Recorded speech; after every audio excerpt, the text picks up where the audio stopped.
Bienvenue sur le coin du trader, Traders Corner, la chaîne dédiée à l'apprentissage du trading. Si vous débutez sur les marchés financiers, vous êtes au bon endroit. Dans cette formation, nous allons construire ensemble les fondations essentielles pour comprendre le trading, gérer le risque et développer une approche plus structurée et disciplinée. Nous verrons le vocabulaire essentiel, le fonctionnement des différents marchés, les ordres, la liquidité et le spread. Nous apprendrons également à distinguer l'analyse fondamentale de l'analyse technique. Mais nous consacrerons surtout une partie importante de cette formation à deux éléments souvent négligés par les débutants, la psychologie et la gestion du risque. Cette formation ne vous promet pas de devenir riche rapidement. Elle ne présente pas de stratégie magique. Notre objectif est différent. Construire un processus. Observer, préparer un scénario, attendre une confirmation, définir son risque, exécuter son plan, puis analyser ses décisions pour continuer à progresser. Avant de poursuivre, une précision importante. Cette formation est proposée exclusivement à des fins éducatives. Elle ne constitue pas une recommandation d'investissement, ni un conseil financier ou juridique. Le trading comporte des risques importants et peut entraîner des pertes, y compris la perte totale du capital investi. Les performances passées ne garantissent jamais les résultats futurs. Chaque trader reste responsable de ses propres décisions. Si vous débutez, privilégiez l'apprentissage et l'utilisation d'un compte de démonstration avant d'envisager de risquer de l'argent réel. Cette formation est organisée autour de 8 grandes étapes. Nous commencerons par les fondations du trading. Nous découvrirons ensuite les différents marchés et les risques auxquels un trader est confronté. Nous verrons comment fonctionnent les ordres, la liquidité et le spread. Puis nous aborderons l'analyse fondamentale et l'analyse technique. Enfin, nous nous concentrerons sur la psychologie, la gestion du risque et la construction de votre premier plan de trading. Vous n'avez pas besoin de tout connaître pour commencer. En revanche, vous devez comprendre ce que vous êtes réellement en train de faire lorsque vous tradez. Et c'est exactement par là que nous allons commencer. Module 1. Comprendre ce que signifie trader. Module 1. Comprendre ce que signifie trader. Avant de parler de graphique ou de stratégie, il faut comprendre ce que l'on fait réellement lorsqu'on trade. Cette définition va nous permettre de distinguer une décision structurée d'une simple spéculation impulsive. Le trading consiste à acheter ou vendre un actif financier dans l'objectif de profiter d'une variation de prix. Mais une définition professionnelle doit ajouter deux idées. Premièrement, une position repose sur un scénario. Pourquoi entrer? Où le scénario cesse-t-il d'être valable et comment sortir? Deuxièmement, le trader accepte l'incertitude. Il ne contrôle pas le marché, il contrôle seulement sa préparation, la taille de sa position et l'exécution de son plan. Cette distinction évite de confondre trading et pari. Trading et investissement ne sont pas synonymes. Le trading cherche généralement à exploiter des mouvements de prix sur des horizons plus courts, avec des décisions d'entrée et de sortie plus fréquentes. L'investissement s'inscrit davantage dans la durée et repose souvent sur une thèse de valeur, de croissance ou de rendement. Aucun horizon n'est automatiquement supérieur à l'autre. L'essentiel est de savoir lequel vous pratiquez, car l'analyse, le niveau de suivi et la gestion du risque ne seront pas les mêmes. Prenez maintenant une minute pour clarifier votre intention. Quel horizon vous attire réellement? Combien de temps pouvez-vous consacrer au suivi? Quelle perte maximale êtes-vous prêt à accepter? Écrivez une phrase décrivant votre approche. Ne cherchez pas la réponse parfaite. L'objectif est de faire apparaître vos contraintes réelles. Terminez par une phrase simple. Je souhaite apprendre une approche structurée sur tel horizon avec telle limite de risque. Module 2. Choisir un marché à étudier. Chaque marché a ses instruments, ses horaires et ses risques. Le but n'est pas de choisir immédiatement le meilleur marché, mais de comprendre qu'ils ne se comportent pas tous de la même manière. Les principales familles que nous allons considérer sont les actions, le forex, les matières premières, les crypto-monnaies et les indices boursiers. Une action représente une part d'entreprise. Sur le Forex, on traite la relation entre deux devises. Les matières premières couvrent notamment l'énergie, les métaux et certains produits agricoles. Les crypto-monnaies sont des actifs numériques. Les indices regroupent plusieurs titres pour représenter un segment de marché. Chacun possède sa liquidité, ses horaires, sa volatilité et ses mécanismes spécifiques. Pour choisir un marché d'apprentissage, examinez d'abord l'accessibilité et le cadre réglementaire applicable dans votre région. Vérifiez ensuite si ces horaires correspondent à votre disponibilité. La liquidité influence la facilité d'exécution et les coûts. La volatilité peut créer des opportunités, mais elle augmente aussi le risque. Enfin, privilégiez un environnement où les données et les outils sont fiables. Pour un débutant, se concentrer sur un seul marché et quelques instruments est souvent plus pédagogique que de tout suivre à la fois. Module 3. Remplacer les mythes par un cadre réaliste. Le risque fait partie du métier et il doit être défini avant l'entrée. Le trading attire beaucoup de mythes. Comprendre les risques n'enlève rien à son intérêt, cela permet simplement de l'aborder avec maturité. Parmi les mythes les plus fréquents, on retrouve l'idée de gagner rapidement et facilement, de découvrir une méthode infaillible ou d'avoir raison sur chaque position. La réalité est différente. Le trading demande un apprentissage progressif. Les pertes font partie de l'activité et aucune stratégie n'élimine l'incertitude. Une bonne méthode ne garantit pas le résultat d'une position isolée. Elle cherche plutôt à produire un processus cohérent sur une série de décisions, avec un risque contrôlé. Les principaux risques doivent être connus avant la première position. Le risque de marché signifie que le prix peut évoluer contre votre scénario. Le levier amplifie l'exposition et peut accélérer les pertes. Un manque de liquidité peut rendre l'exécution plus difficile ou plus coûteuse. Le risque opérationnel comprend les erreurs de saisie, les problèmes de connexion ou une mauvaise compréhension de la plateforme. Enfin, le risque psychologique apparaît lorsque la peur, la cupidité ou l'urgence remplacent le plan.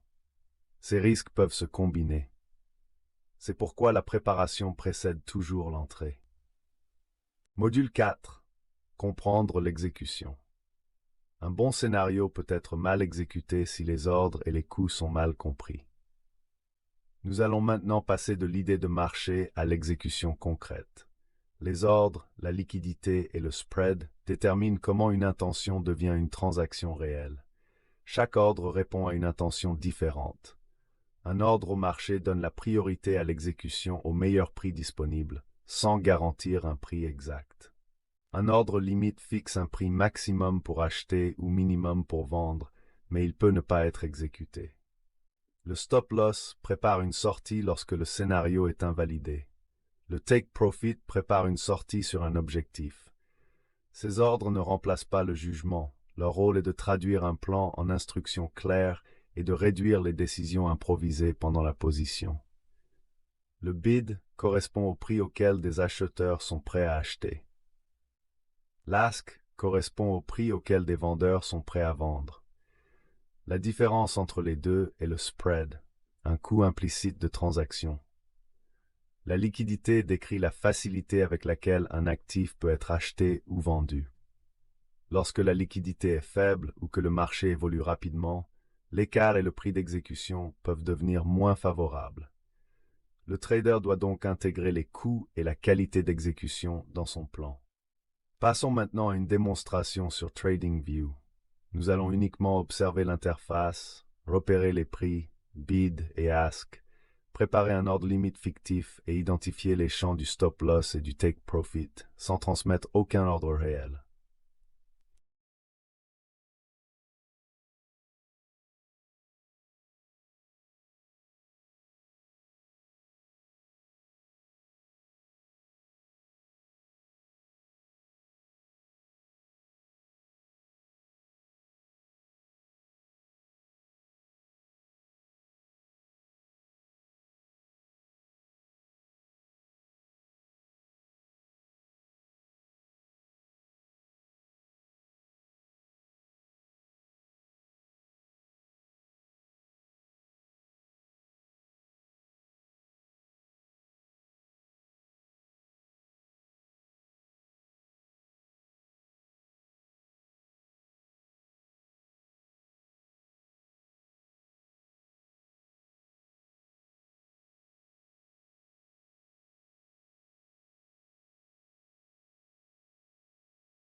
Module 5.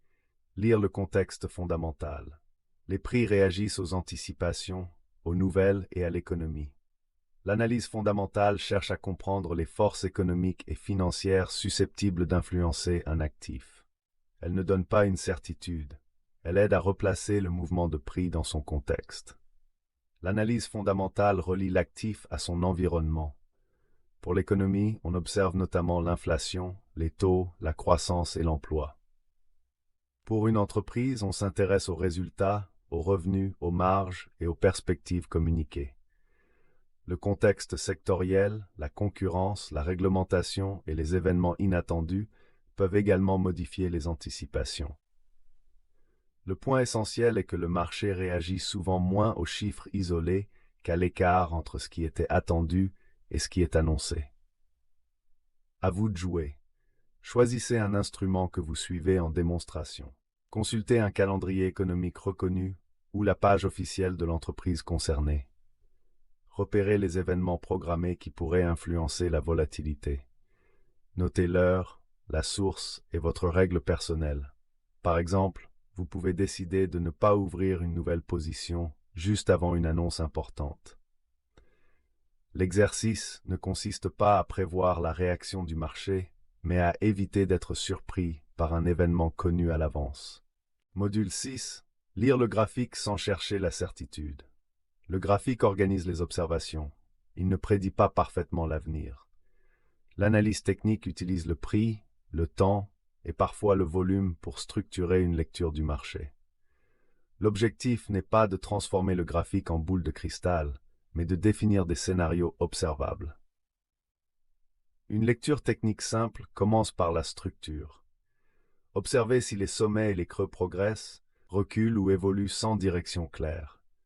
Repérez ensuite les zones où le prix a réagi plusieurs fois. Ces supports et résistances sont des zones, pas des lignes magiques. Enfin, attendez une confirmation conforme à votre plan. Ajouter de nombreux indicateurs avant de comprendre la structure peut créer plus de confusion que de clarté.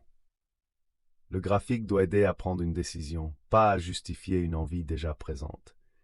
Dans la démonstration TradingView, nous commencerons par identifier la structure générale. Nous tracerons une zone de support et une zone de résistance à partir de réactions visibles. Nous observerons ensuite une cassure éventuelle et le retour du prix vers la zone, appelée pullback.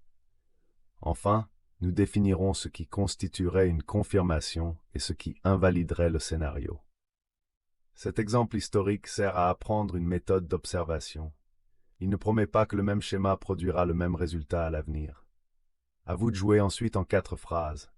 La structure actuelle est, la zone importante est, mon scénario serait confirmé si, et mon scénario serait invalidé si. Cet exercice développe l'objectivité et la traçabilité.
Module 7. Protéger le capital et la qualité des décisions.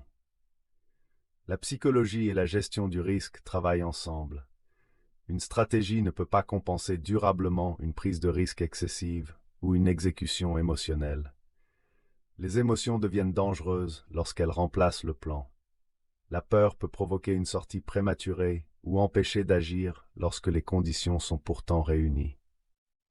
La cupidité peut pousser à déplacer un objectif ou à augmenter le risque. Le FOMO crée un sentiment d'urgence et conduit souvent à entrer trop tard. Après une perte, le désir de se refaire rapidement peut déclencher du trading de revanche. La discipline ne signifie pas supprimer les émotions, elle consiste à suivre des règles décidées au calme malgré leur présence. Le journal de trading aide à repérer ces schémas. Le risque se décide avant l'entrée, jamais sous pression. Commencez par définir le montant maximal que vous acceptez de perdre sur une position. Une petite fraction du capital, souvent présentée comme 1 à 2%, peut servir de plafond pédagogique, mais ce n'est pas une obligation universelle.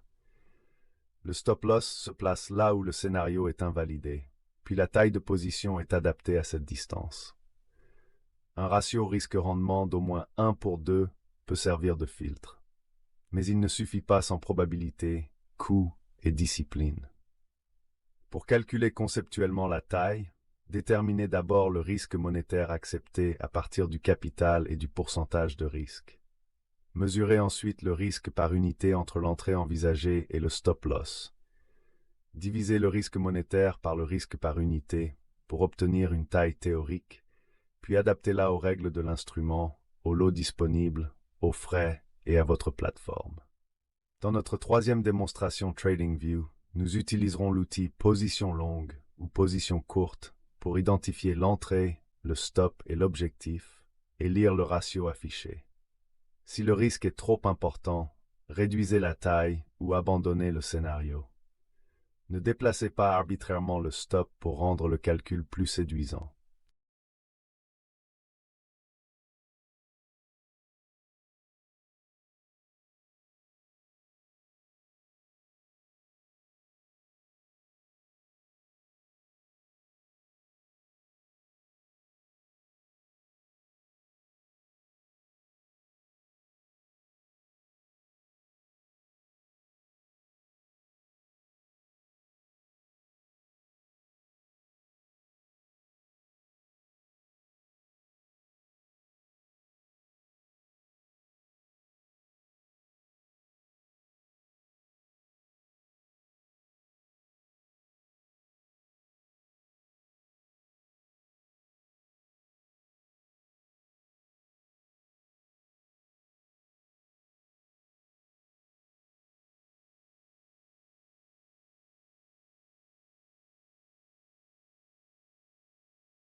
Module oui, transformer les notions en routine. Un plan écrit et un compte de démonstration rendent l'apprentissage mesurable. Le dernier module rassemble toutes les notions dans un processus utilisable. Un plan de trading transforme des idées générales en règles observables. Le compte de démonstration permet ensuite de tester l'exécution sans risquer de capital réel. Votre plan doit préciser les marchés suivis, les horaires, les conditions d'entrée, le niveau d'invalidation, le calcul de la taille, la stratégie de sortie et les règles d'arrêt. Il doit aussi expliquer comment vous allez consigner et revoir vos décisions. Une règle utile est observable. J'entre seulement si telle condition est présente. Vaut mieux que j'entre si le marché semble fort.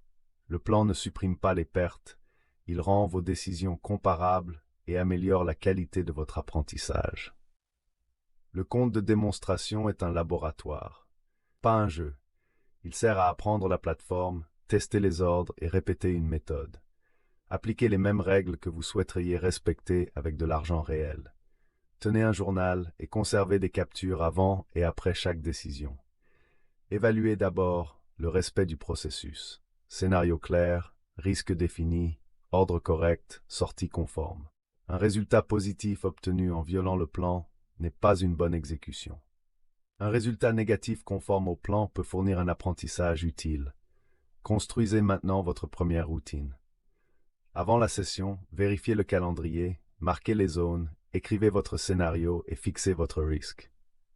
Pendant la session, n'exécutez que les conditions prévues. Après la session, enregistrez une capture, le résultat, l'émotion dominante et le respect du plan.